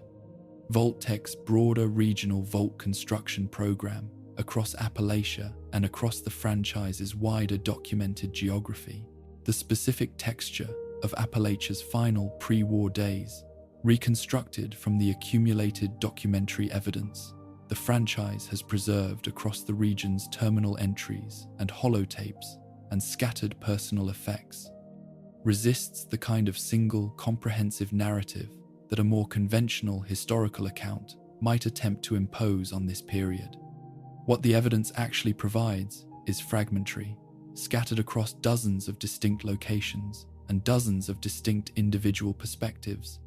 each preserving only its own specific and necessarily limited view of what the region's final approach to catastrophe actually felt like to the specific person whose voice or whose written record happened to survive into the Lur's post-war world for some future explorer to eventually discover and attempt to understand. The specific evacuation and preparation activities documented across the region's various institutional locations reveal a population responding to escalating crisis through whatever specific institutional channels their particular circumstances had made available to them. At the various regional vault entrances, the specific sequences of population intake that this chronicle's earlier examination of Vault 76's lottery system has already partially documented were proceeding according to whatever timeline each facility's specific construction status and specific population selection process had established, with some vaults, Vault 76 among them, completing their population intake and sealing their doors before the actual moment of nuclear exchange, while others, like the incomplete Vault 63, this chronicle has already documented, never reached the point of any population intake at all, before the war's sudden arrival rendered their incomplete construction permanently moot. At the White Spring, the specific institutional response of the resort's government personnel would have followed whatever continuity of government protocols this facility's decades of planning had established. The specific bunker infrastructure beneath the resort's golf courses, receiving whatever final preparations and whatever final population intake the government's contingency planning required as the geopolitical situation reached its terminal crisis. While the resort's ordinary hospitality staff and the resort's paying guests, almost entirely unaware of the bunker's existence, and therefore entirely unaware of the specific institutional crisis response unfolding beneath their feet, continued experiencing the resort's surface operations in whatever state of escalating but still largely abstract anxiety. The broader pre-war American public's awareness of the resource war's deteriorating situation had produced in ordinary civilian populations across the entire country during this same final period. The specific final operational decisions that Gahhan Mining Company and the region's other major employers made as the geopolitical situation reached its terminal crisis deserve particular attention, because these decisions would have determined the specific final working conditions and the specific final employment status of thousands of Appalachian workers during the literal final days and hours before their entire economic world ceased to exist in any form that their pre-war experience had prepared them to anticipate. Did Gahhan Mining continue ordinary coal extraction operations through its final operational days, maintaining the kind of institutional continuity that large corporations typically default toward, even in conditions of escalating external crisis, on the theory that ordinary operational continuity represented the most stable and most reassuring institutional posture available to a company whose workforce's psychological stability depended substantially on the maintenance of ordinary routine? Or did the company's leadership, possessing whatever specific awareness of the resource war's actual trajectory their corporate and government connections provided them, begin taking whatever final preparatory measures their own institutional self-interest suggested, potentially including the kind of advanced Vault 79 style asset protection that this chronicle's earlier examination of Vault Tech's treasure vault construction has already documented as characteristic of pre-war corporate institutional priorities. The available evidence does not allow this chronicle to resolve this question with complete confidence, but the broader pattern of pre-war institutional behavior this chronicle has documented across its full examination of Appalachia's regional history suggests that the answer likely involved some combination of both responses. Ordinary operational continuity maintained for as long as possible to preserve worker stability and corporate function, alongside whatever specific asset and institutional protection measures the company's leadership's own privileged awareness of the crisis's actual severity prompted them to undertake on their own behalf. The specific quality of ordinary Appalachian life continuing alongside this acute and escalating crisis constitutes perhaps the single most quietly devastating dimension of the region's final pre-war days, documented across the accumulated evidence of locations where entirely ordinary activities were continuing in the same final period when the region's vaults were completing their population intake and the White Springs government personnel were finalizing their continuity of government preparations. The pioneer scout camps this chronicle has already examined were, according to the available evidence, still operating in these final weeks, their specific troops still earning badges and still learning wilderness skills, whose ultimate post-war necessity none of the program's adult leadership could have anticipated when planning that particular week's specific activities. Camden Park was still receiving visitors, families still bringing children for ordinary afternoons of ordinary amusement park recreation. The specific rides and attractions this chronicle has already documented still operating according to their ordinary maintenance and operational schedules, with no institutional awareness among the park's staff or its visiting families that these ordinary recreational activities were occurring during literally the final days that this kind of ordinary leisure experience would ever again be available to anyone in the region, or arguably anywhere in the broader pre-war world, that the Great War's comprehensive catastrophe was about to permanently end. This juxtaposition, ordinary recreational and educational activities continuing in genuine and largely unremarkable normalcy, occurring in the same final weeks and same final days when the region's most institutionally aware and most institutionally connected residents were completing preparations for a catastrophe whose actual scope and actual finality, the Taramand, broader regional population, had no comprehensive framework for anticipating documents, something genuinely important about the specific experience of living through the final approach to a catastrophe whose full severity remains, even at the moment of its most acute escalation, somehow unable to fully penetrate the ordinary rhythms and ordinary routines of daily civilian life. People do not, as a general rule of documented human historical experience, stop sending their children to summer camp or stop visiting amusement parks simply because geopolitical tensions are escalating in ways that genuinely informed observers understand as approaching catastrophic conclusion. The specific gap between what informed government and corporate insiders understood about the resource war's actual trajectory and what ordinary civilian populations, including ordinary Appalachian residents, whose daily lives remained organized around ordinary daily concerns, were able to comprehend and act upon,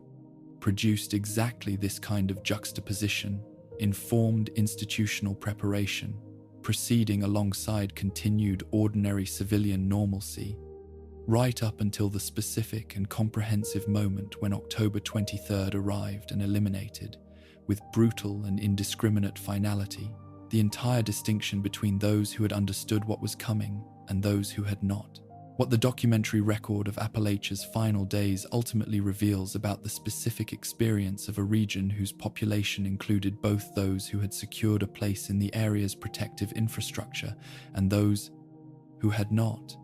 is the observation that this gap between the protected and the unprotected, between those whose vault lottery numbers had been drawn or whose government positions had secured them access to the White Springs concealed bunker, and those who possessed no such protection, represents perhaps the single most morally significant fact about pre-war Appalachia's final approach to catastrophe that this chronicle's full examination has been building toward across every section of its broader survey.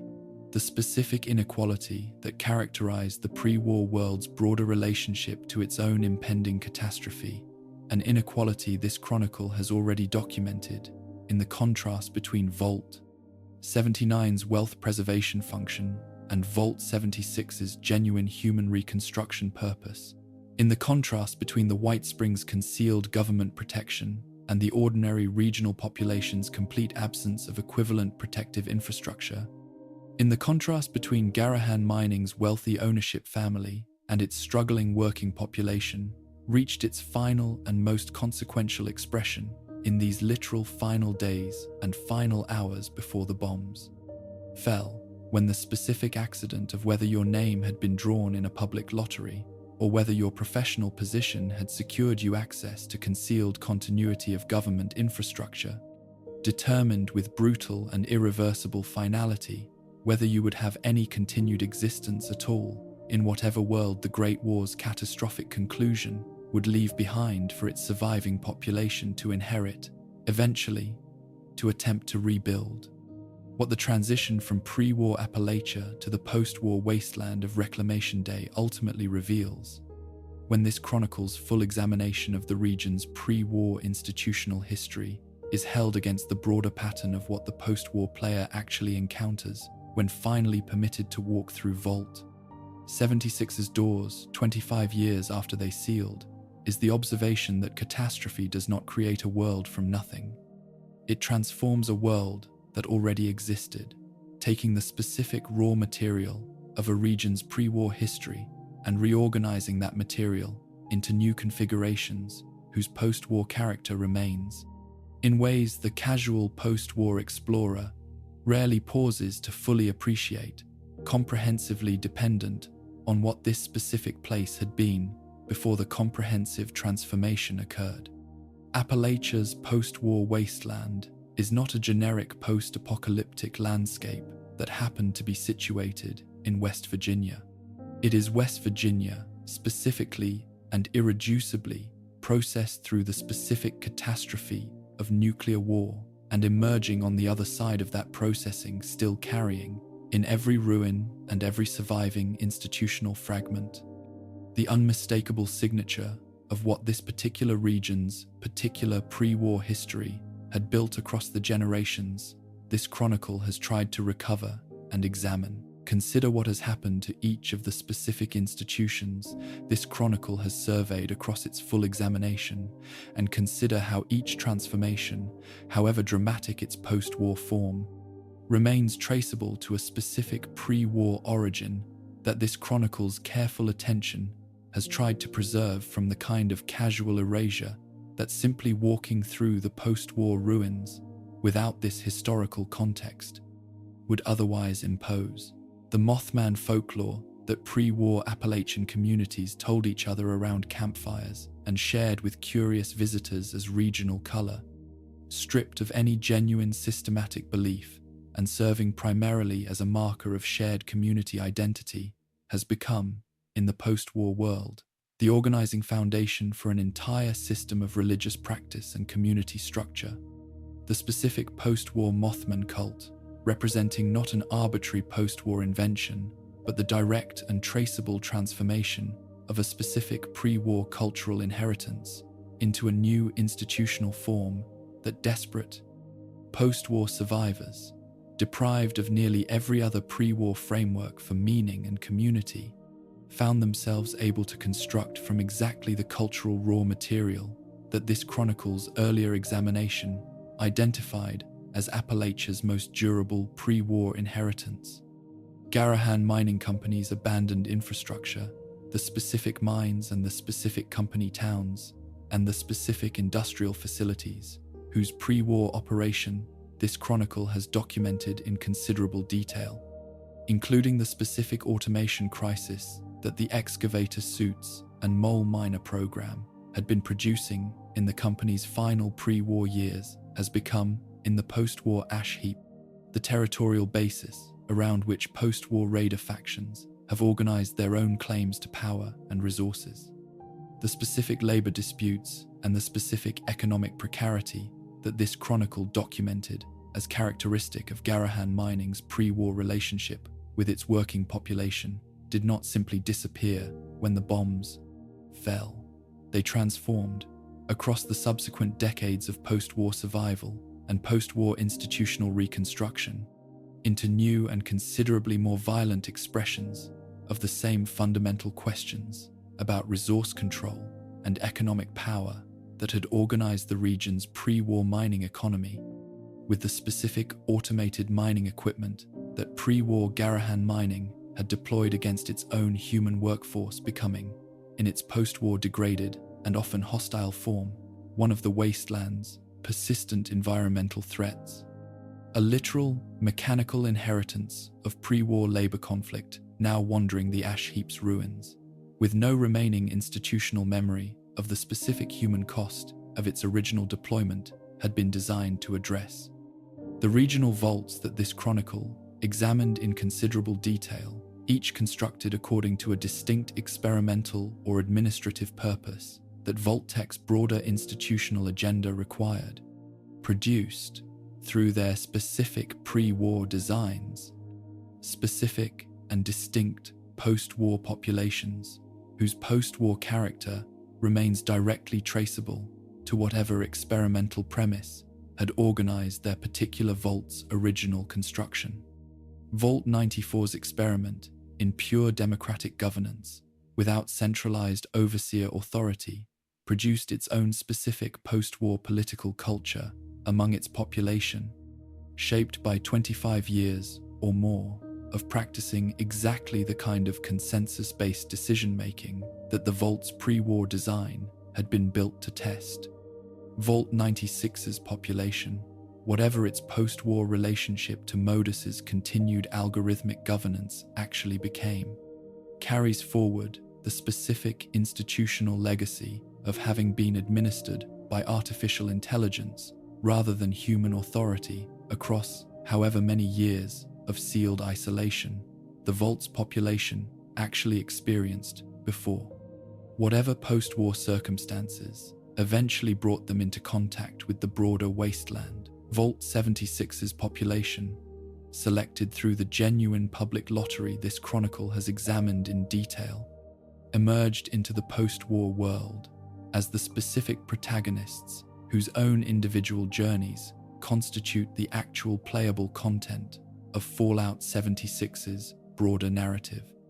carrying forward into their post-war reconstruction efforts. Whatever specific values and whatever specific community bonds, the Vault's 25 years of sealed pre-emergence preparation had managed to instill in a population that had entered the Vault as strangers selected by chance, and that emerged a quarter-century later as whatever specific community their shared sealed experience had actually made of them. What this pattern reveals about the franchise's broader understanding of historical continuity extends beyond the specific case of Appalachia into a more general principle that this chronicle's careful examination has tried to demonstrate through accumulated specific evidence, rather than simply asserting as abstract claim. The post-war world, in any region the Fallout franchise has chosen to examine across its full canonical history, is never built from nothing. It is always built from the specific accumulated history of the place the catastrophe occurred in, and understanding any Fallout wasteland, whether the capital wasteland or the Mojave or the Commonwealth or this specific Appalachia this chronicle has tried to recover in its pre-war fullness, requires understanding not simply what happened to that place during and after the bombs fell, but what that place actually was before the happening. What specific economic structures had organized its population's daily lives, what specific institutions had claimed its land and its labor and its loyalty, what specific stories its people had been telling each other long before any of those stories needed to bear the weight of organizing an entirely new post-war system of meaning and community that their pre-war tellers could never have anticipated those stories would eventually need to provide. This chronicle has tried, across its full examination of pre-war Appalachia,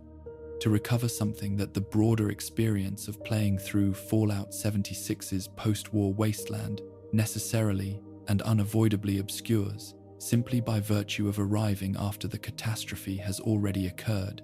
presenting the player with ruins and survivors and the accumulated post-war consequences of pre-war decisions, without always providing the comprehensive historical context that would allow those ruins to be understood as having once been something other than ruins.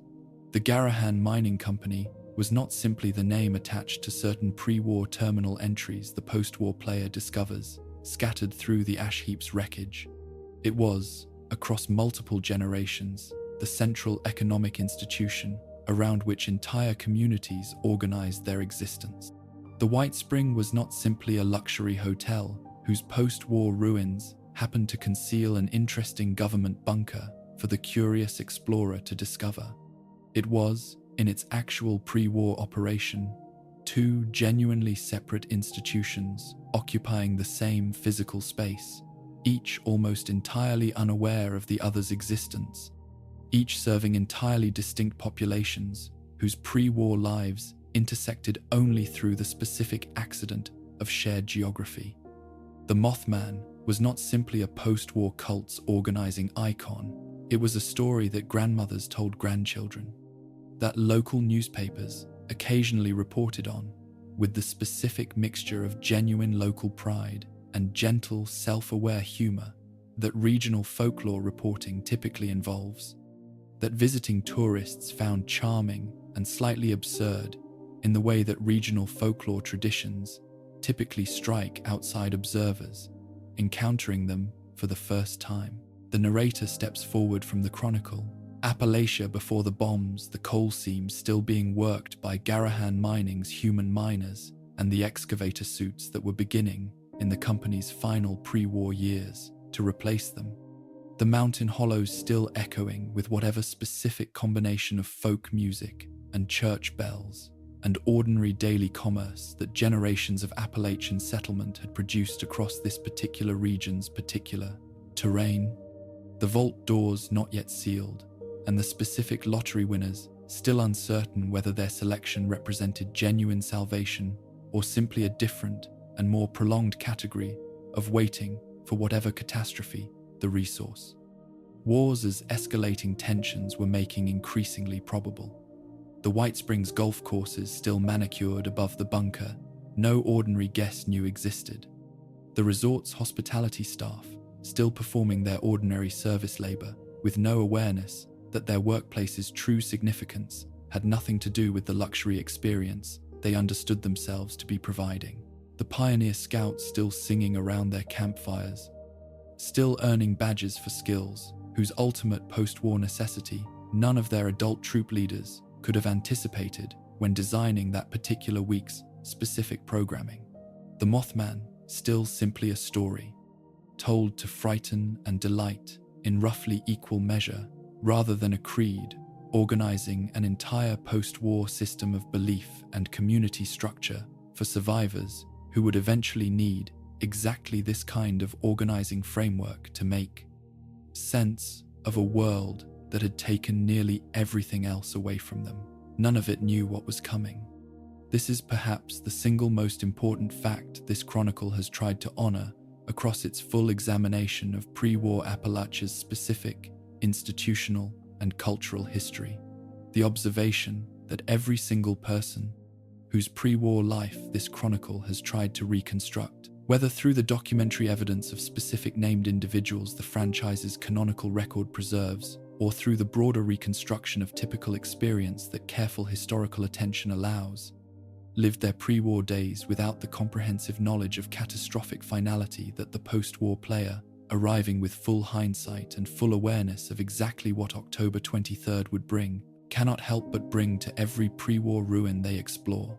The lottery winners did not know whether the lottery was a blessing or simply a different kind of waiting, because they could not know, in the specific moment of their selection, exactly how comprehensive and exactly how final the catastrophe their vault selection was protecting them from would actually prove to be. The miners did not know whether the excavator suits replacing them across Gahhan Mining's final pre-war operational years represented the genuine future of their region's mining economy, or simply the last insult before the future stopped happening at all, for a region whose entire economic and cultural infrastructure was approaching, with whatever specific awareness different segments of its population happened to possess, the comprehensive end that no amount of pre-war anxiety could have fully prepared anyone to actually experience. What this chronicle has tried to honor, across its complete examination of pre-war Appalachia's mountains and mines and vaults and resorts and folklore and final desperate days,